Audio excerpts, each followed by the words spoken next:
మీనా కథ మీనా అందరినీ నీ వైపుకి తిప్పేసుకుని సరిపోలేదా? ఇప్పుడు నా కూతురు కూడా నీ వైపుకి తిప్పేసుకున్నావు. రా వెనక్కి. మళ్ళీ నువ్వు నా కూతురుతో మాట్లాడినా ముట్టుకున్నా నేను అస్సలు ఊరుకొని చెప్తున్నా. రాక్షసి ఏం కాదులే అమ్మ, తగ్గిపోద్ది కదా. ఒరే నరేష్ ఎంత తొందరరా, నీకు పొద్దున్నే చెప్పానా నా కూతురు ముట్టుకోవద్దని? నువ్వు కదా సిగ్గులేకున్నది వెనకాల తిరుగుతున్నావు.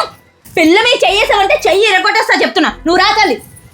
చూసావా ఆవిడ గారు ఏం చేసిందో? ఓసే మెంటల్ దానా, నీకు పడాల్సిందనే. రిషిగా రోడ్డు మీద ఆడుకుంటూ పడిపోతే అక్కేళ్ళు పరిగెత్తుకుంటూ తీసుకొచ్చి నన్ను బ్యాండెడ్ కోసం పంపించింది. ఎంత కంగారు పడుతుందో తెలుసా అక్క? చిన్నప్పటి నుంచి మనల్ని కూడా అలాగే చూసింది కదా అక్క. ఏదో బట్టల విషయంలో చిన్న గొడవ అయిందని చెప్పి కోపం పెంచేసుకున్నావు అక్క మీద. ఇన్నాళ్ళు ఏదో ఒక రోజు గొడవలు మానేసి కలిసిపోతారని ఎదురు చూస్తూ ఉన్నాను. నువ్వు ఇందాక అన్ని మాట్లాడినా సరే చిన్నదానికి దెబ్బ తగలంగానే ఎంత తల్లడిల్లిపోయిందో తెలుసా? అదేనే అక్కంటే. ఇప్పటికైనా అర్థం చేసుకోవే. ఏం కాదులే అమ్మ, బంగారు తల్లి తగ్గిపోద్ది కదా.